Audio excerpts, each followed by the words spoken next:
great to be here and share the experience that those of us in this Saving America or Securing America's Future Energy project have had. I have a feeling that there's sort of little groups out there who are working on different parts of this big problem. Sometimes we know about each other, sometimes we don't. The more we know about each other, the more we can feed off of each other, the better we can do for the country. Our particular group started a couple of years ago, and we are a mixture of retired senior military officers. My experience was Commander-in-Chief of the Pacific Command and running our military forces in about half the world, from the Pacific around through the Indian Ocean, Chiefs of Staff of the Army and the Air Force. The other part of our group are businessmen. Fred Smith, founder of FedEx, is the head. Herb Kelleher, who was going to try to be here by video, but isn't, is part of it. Others.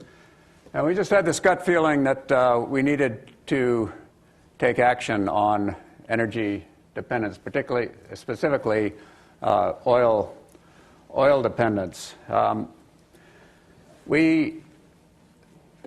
think our single-minded focus and what's made us effective has been the national security focus. We're all in favor of the clean environment. We think business ought to make money, but what really has come home to us in our professional experience is that this is a national security issue for the United States, and we have got to do something about it, or else the future is dire, and shame on us if we don't.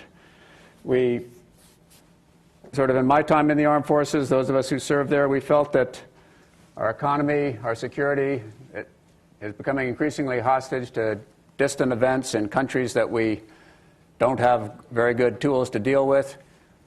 I think God must have had a sense of humor when he decided where all of those ferns were going to die and what was going to happen in human civilization thereafter. I mean, they're in these awful places, unstable governments, tendency to violence far away, and yet we're becoming increasingly dependent on them. We need to do something about that. So a group of us got together and decided we should.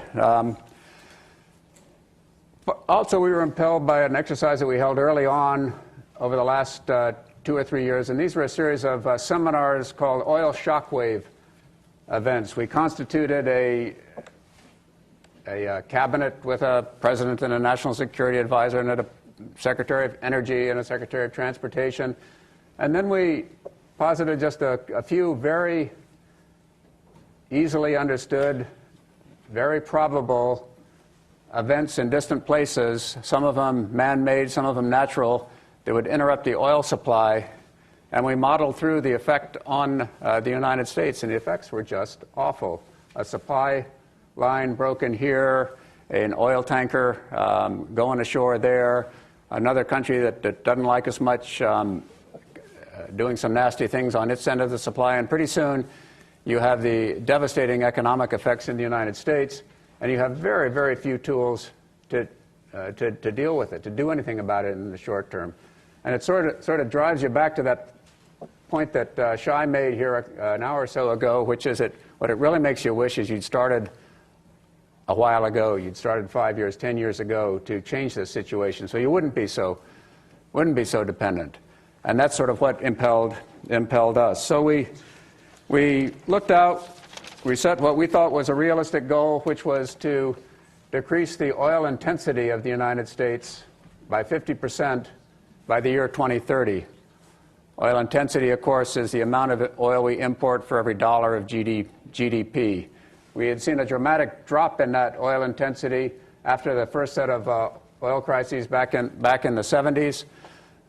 We just about had cut it in half. And then in the 90s, got a little lazy. Oil was cheap. Remember all of these stories about oil being available as far as the eye could see at affordable prices. And in fact, our oil intensity increased somewhat. So we have reset the goal of getting it back down by half by 2030.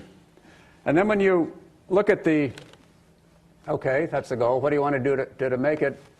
We went through an analysis, and it's quickly clear, as you all know, that there's no silver bullet. We can't do a Manhattan Project that's going to fix this thing. It's a series of actions in different sectors that have got to be persistent, they have got to be sustained, and they have to be pursued by a combination of government action and by private action. So we wrote a report in December of 2006 that recommended action in 4 main areas.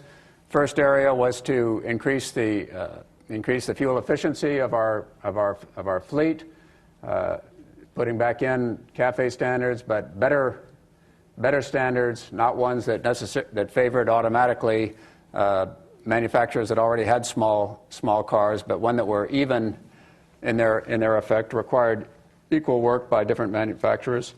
So increase the efficiency. The second one is increase domestic production of oil. We understand that oil is a fungible commodity, big global oil market, but the barrels that we produce in the United States are barrels that we don't have to, that add to the total oil supply, reduce the requirement to import from overseas, which is what gets us into trouble.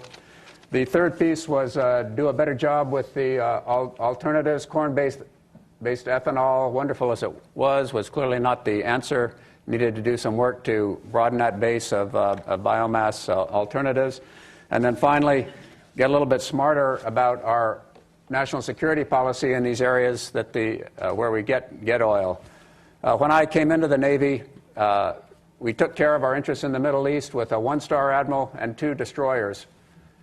And oil was about 25 cents a gallon, as I recall. We now have 200,000 troops deployed over there. We've got a 4-star general and another 4-star general working away on it, and oil is whatever, gasoline is whatever it is, a lot.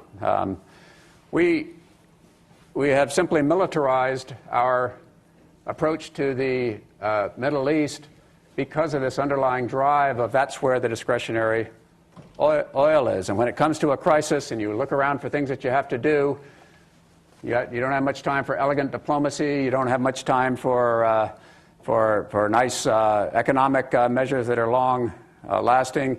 You reach for the military gun. And we have done that over time, really been sucked into the Middle East in a way that I don't think we intended on a day-to-day basis. And those of us who serve in the armed forces believe that it's really a tough place to do business. It's halfway around the world. It's the most difficult place to sustain and deploy forces, very expensive for us.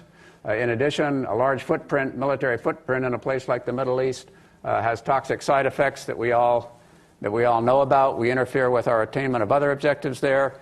In many cases, it cuts across the sort of the morality of the policy that we would like to pursue because of the nature of the society over there. And so it's a bad way to conduct our national security policy and to use our military force. If you look behind the Middle East, what are the other areas in which discretionary oil might be available? You look at Central Asia, look at West Africa. Those don't look like much prettier places to go down to replay that same movie that we played in the Middle East. So we have got to become more adept and have more alternatives to the big military stick for protecting our oil interests. But in order to do that, we've got to build some breathing room with less dependence on oil, and so that military action becomes a default function, or greater military involvement becomes a default function. So that was our thinking. December of 2006, the report. So then we get together to do something about it. And you heard a little bit earlier about playing the Washington game, and we went in and we played the Washington game with all of the things you have to do in order to make sausage in that town. We met with the president before the State of the Union speech, and if you recall, in January of 2007, there was a very strong plank on reducing energy independence. We then went to work on Capitol Hill and put together a coalition to pass some legislation to move these objectives in key areas. Our idea was, let's go for the grand bargain based on national security imperatives. We've been playing this taste great, more filling game for about 10 years. Democrats will not increase domestic production. Republicans will not go along with conservation. Each blames it on the other. Nothing happens. Our idea was to say, okay, guys, this is not about politics. This is about national security. You're both going to have to give up something. Let's pass a bill that has both